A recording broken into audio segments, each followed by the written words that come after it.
Pulse of Polynesia.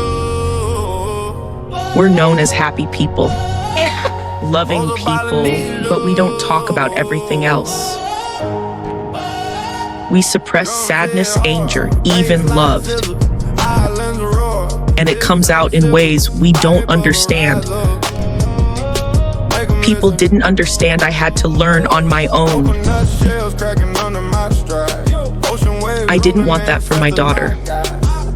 So I started speaking. From the lava to the reef, breathing fire, island boy, can't extinguish my desire. Pulse of Polynesia, heartbeat of the sea, from the mountains to the water. This is legacy, this is legacy. Welcome to another episode of Pulse of Polynesia, a space where we share the stories, journeys, and voices of our Pasifika people across the world. I'm your host, Lea Sofiloyali'i, joined by my amazing co-host, Crystal Stephanie. Tonight, we're sitting down with a powerful voice behind a growing movement. She's the founder of United Minds, a platform built on connection, purpose, and real impact. She's creating spaces where people are seen, heard, and empowered.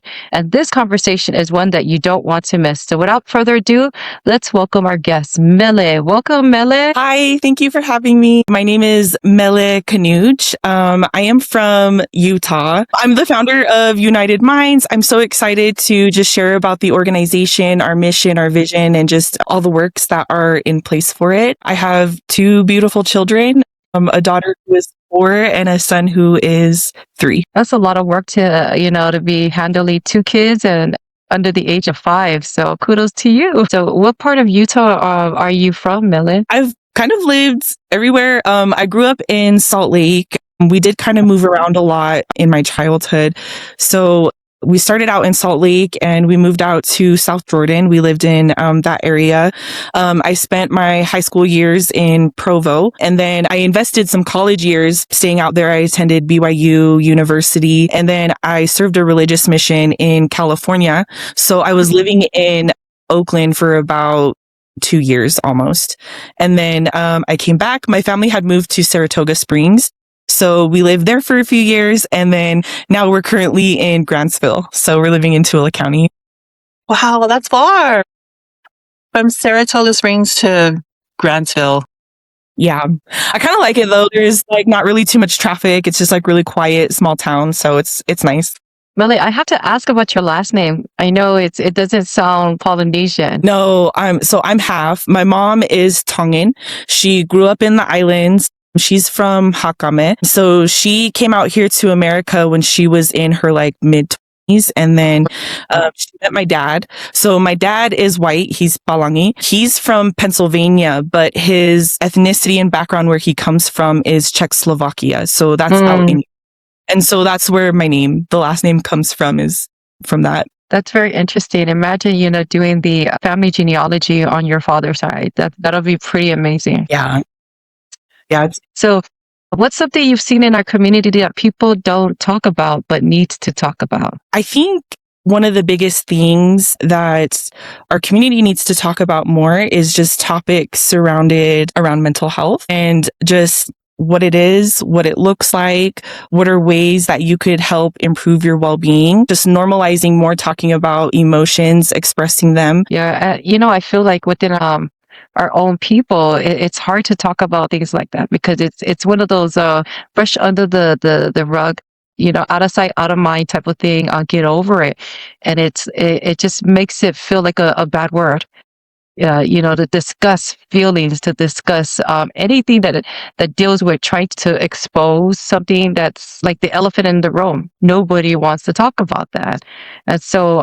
You're right. I do have friends who, when we do have discussion, they do talk about when we're in front of each other, we talk about it. But when we have people that are family members or cousins that are around us, all of a sudden it's like we never talked about that. And it's an embarrassment. And so we have to do away with that. If nothing changes, what happens to our people? What do you think will happen to our people because, of the stigma? So as we're talking about like mental health and things getting brushed under the rug, Something that I see just as a pattern amongst the community is, I think that a lot of times, like, we are labeled a happy people, a loving people, and we want to keep that image.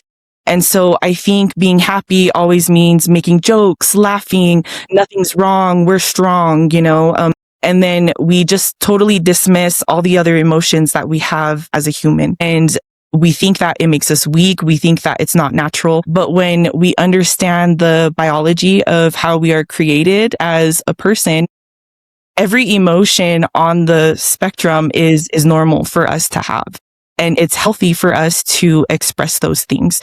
And so I think what happens as this stigma continues is that we suppress all these other emotions that are natural for us. So things like sadness and anger, or even sometimes love, being able to express it verbally, or even physically sometimes being, a little bit more affectionate through touch. Those things are suppressed, and then our body and our minds are affected by it. And because that happens, there's certain outbursts that erupt, right? So I think that's also why we have a lot of our people who don't know how to handle anger, and there will be outbursts all the time. They don't know how to just control some of their emotions. And this ends up looking like unhealthy habits. And so then they'll turn to things like drinking a lot, right? Or just getting into other substances. We get into substance abuse because of that, or maybe even self-harm. Other things that I wanted to talk about just maybe a little bit later on as we continue the conversation. But there is data and statistics out there about the high rates of suicide amongst our people. And this is global, right? So globally, across the nation, especially in indigenous places, suicide rates are very high, and they're escalating and they're increasing. And I think that the root cause of this, it does go back to mental health and us not being able to talk about these topics and make it normal. Yeah, I totally agree. I had some thoughts in mind, but again, we'll get to that as we go through these segments. But I know that you have already mentioned, you discussed, you talked about who you are. But for those who are just meeting you, who are you and what led you here? Yeah, so I think that what makes my journey real really starts with my children and my daughter. My daughter is 4 years old, but at the age of 2, she was diagnosed with autism. Her diagnosis journey is the foundation and the passion of everything that I'm doing. It's for my kids, and it's just to be able to connect with other people and hold space for them who have had experiences just like mine. So with my daughter's diagnosis journey, it was pretty lonely for me. Just trying to navigate through understanding what this was. What are resources that I have available to help me support her? Her dad is not very supportive about her diagnosis. So that was really difficult for me. And also just I've had family members that have had a lot of pushback about her diagnosis as well. And I think just for me growing up, because mental health wasn't talked about in my family, I didn't really know how to navigate through this. But I wanted to support my daughter, and I wanted her to feel understood. And I didn't want to push her through experiences or situations that was going to make things harder for her, or make her feel like she had to hide from who she was. And so comments that I would get throughout her journey would be things like, oh, you shouldn't put a label on her. There's nothing wrong with her. She acts the way she does because of the way that you discipline her. You need to discipline her differently so that she can listen to you and so that you can have control over her. And I had a really hard time with that, because just understanding that she just thinks differently, and her body needs different things to help her regulate.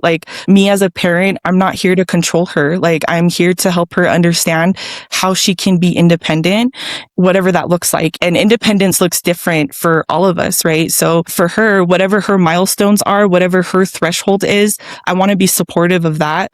And I don't want her to meet standards that I think are appropriate. This is what you should be meeting, when she's only capable of doing something down here, And so I just feel like I didn't really have that understanding. And so then I was trying to navigate, well, how do I be a supportive parent for her and love her the way that she needs, while also holding boundaries with family members who are trying to discipline her for behaviors that they don't really understand. Yeah. And so that was really hard and lonely for me. And I think a big layer of this is that, like, culturally, we're very big on community, right? We're very big on communal care. We're very big on family and respect and ofa and all this stuff. And so to me, it's like I'm going through this journey, but I don't feel like I'm receiving that. And so it feels like an attack to my identity and the core of everything that I am. And all I want is for my family to just like be here for me. And it's hard because I understand, like, the knowledge that they have and the tools that they have are different from the knowledge that I have and the resources that I have access to. And so this whole journey is about me learning how to hold space for both of those truths. It's not that they love me or my daughter any less. It's just that they just have a different perspective and they have a different knowledge, right? And so I'm also trying to learn, like, the hurt that I'm feeling. How do I hold space for that? Because I don't want to just dismiss it and say, okay, it's okay. Like, you can just continue to hurt me and her. Like, no, as a parent, I want to give her the best and I need to advocate for her. I need to fight for her. I need to be the person who gives her the best world that she can have. And so, like, it's just so much that, like, you're trying to juggle with, and it feels really lonely. But that was a big reason why I started to create content on TikTok, because my hope was, okay, let me start sharing things that I know about autism in hopes that my family would watch it and learn and then want to be supportive about the things that I was sharing. Growing up in the islands, we're told to be tough. Like, we were told to, just suck it up and just deal with it however you need to deal with it. And it's kind of like how Leasa was saying, it's like a taboo to kind of like feel a certain way. Or it's even when I was growing up, my parents never held hands or like really hugged in front of people. They were never affectionate in front of people. It's just like the respect thing. And I couldn't understand that growing up because, like, you watch movies and it's romantic and everything like that. And you're like, how come they're not like that? And so it's just a really different culture from coming from the islands to here, seeing that affection is okay, But as far as them, it wasn't until maybe when we were in our late 20s is when I just hugged my mom because she wasn't a huggable person. Like, I would just hug her and be like, love you. And she's like, stop, don't touch me. And then she'll say, I've never touched or hugged my mom. I'm like, oh, too late. Well, I love you. I'm going to hug you anyways. That's like a trickle effect of what happens when, you're being raised with a different type of environment. And now that you're an adult, then you realize, wait a minute, it's not supposed to be like this, because I wasn't a hugger. I really wasn't, because my mom never hugged me. My dad never hugged me. It was pretty much growing up in the islands, and I've never seen them give each other a kiss on the cheek or whatever. And then I come to America, I go to college, and I'm like, oh my gosh, why is a couple kissing each other? That's so weird. Ew. And when my boyfriend did that to me, the guy that I was dating at that time, I was like, stop it, people are looking. Don't do that. Like, but then you realize, like, when I had my kids, I had to hug them. Like, I really needed to hug them because I wanted them to know that I love you, and I don't want someone to replace that for me. And going back to Mele mentioning about your daughter, I wanted to ask, when did you feel like there was a shift? What made you have that switch in your mind to recognize, wait a minute, something's off? Even though it was a normal thing to see certain things in your life growing up, but for your own daughter, what made you realize that there's a shift in my child, and this is something that I need to diagnose? I hope I'm saying that right. Yeah. I think for me growing up, I've just always have felt different. So for me growing up, I was raised by my mom, my Tongan mom. I didn't know much of my dad or his family. My dad was kind of in and out of our lives. He just had a lot of issues that he was dealing with. And so my mom and her sister and my grandma raised me. And because of that, they raised us very strong traditional Tongan. I think that growing up in the diaspora here in America, it was very challenging for me because I'm taking all these things that are being taught to me, but being out in different environments, like at school or at church, like not all of the things that I was being taught at home was connecting to my experiences outside of home, you know? And I've always just been a very emotional person. Like, I know you guys saying like, and I know that's typical for our Pacifica people, like seeing the no touch and the no expression, right? Because I lived through that too. Like, my mom was not really very physically affectionate. And then also just like I think it took some time for her to get used to us calling her mom, because we grew up like her wanting us to call her by her first name. And that's just like the way that things are, you know? But I've just always been emotional. Like, I've always been called the sensitive one. I'm so dramatic. I'm a crybaby, like all that stuff. And like, I'm always wanting the hugs and the touching, like all that stuff. And so, I think growing up, I've always felt disconnected and lonely and just like misunderstood, you know? And I always craved, that affection. Like, I've always craved it from my parents. So, I think too, just having my own personal experiences of not really being able to open up to my mom and talk to her about certain things, or having her understand like where I'm coming from, because she has this strong island tradition in her mind, right? And she's saying, no, like, this is the way things are. This is how I raise a good character in you. Like, this is how you develop being a great woman. But to me, I don't feel like you see me. I don't feel like you understand me. And so having my daughter, I think that's really like the shift for me, is just having my own feelings and trying to understand her and trying to prevent her from experiencing a lot of pain and loneliness that I had to deal with growing up in my own childhood. And I think for the diagnosis, so me knowing when to diagnose her, even though I didn't know a lot about mental health and just these other neurological things that people deal with, I've always been passionate about working with people. So I've spent a lot of time in my high school and college years studying psychology and anthropology and working in the medical field. And so just throughout time, I started to learn about autism and ADHD and different things like that. And so I was able to pick up on the signs early on, so that when my daughter was showing those signs, I was able to say, hey, like, I need to go get her evaluated just to make sure, because it's not that like I think anything's wrong with her. It's just that if she needs extra support, I need to get that for her. Especially if I don't know how to give it to her, she needs it. And I'm not just going to let her navigate life trying to figure things out on her own and feeling misunderstood and feeling like, you know, just ashamed and embarrassed about a lot of the things that are happening to her in her mind and in her body. I think that's where the shift was for me. When I was growing up, I didn't know anybody that had that, you know, that experience of someone or have a child or a family member labeled as autism. That was a new word when I became an adult. There's a lot of misdiagnosis back home, because I tell you, I kid you not, I bet you when I was young, I had ADHD, something into that effect, because I was so hyper, and my parents couldn't figure out what was wrong with me because I was just always so hyper, you know, growing up. And I just thought it was normal, you know.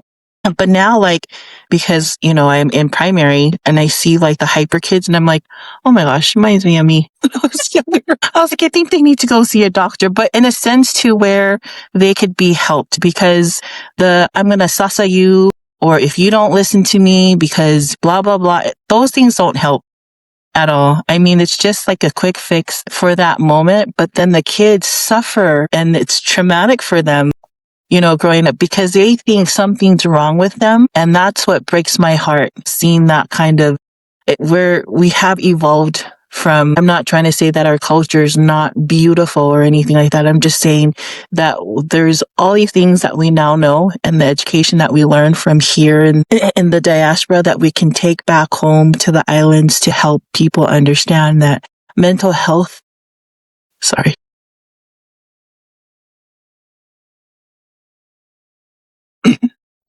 mental health is an illness. Sorry. But I feel like, you know, keeping it hush hush. And so I try my best to really understand that people with mental illness, it's a real illness, and we need to take that seriously. And I think our people and our culture, we need to educate them to understand that this is really serious. It's something that we need to like really deal with, because the high suicide rates, we ask ourselves those hard questions like, what could I have done to be better? How can we be better today? Could we have prevented, all those things that runs through our mindsets with suicide. But the one thing that I got out of it is my mom talking to us and saying, if there's anything that's on your mind, anything that you want to talk about, please just call me. I'm a phone call away.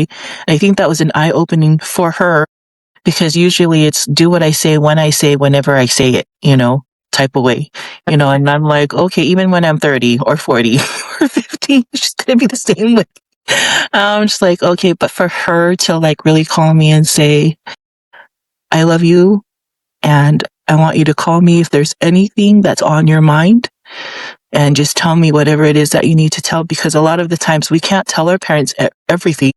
We can't talk about sex to our parents because that's taboo, or, questions about those things. There's a lot of things that we can't discuss. And I understand from their point of view, but from this point on, it is up to us parents, to teach our children all those things. Otherwise, they'll learn from someone else. Sorry for getting all emotional. No, Crystal, thank you so much for sharing that experience. Pulse of Polynesia.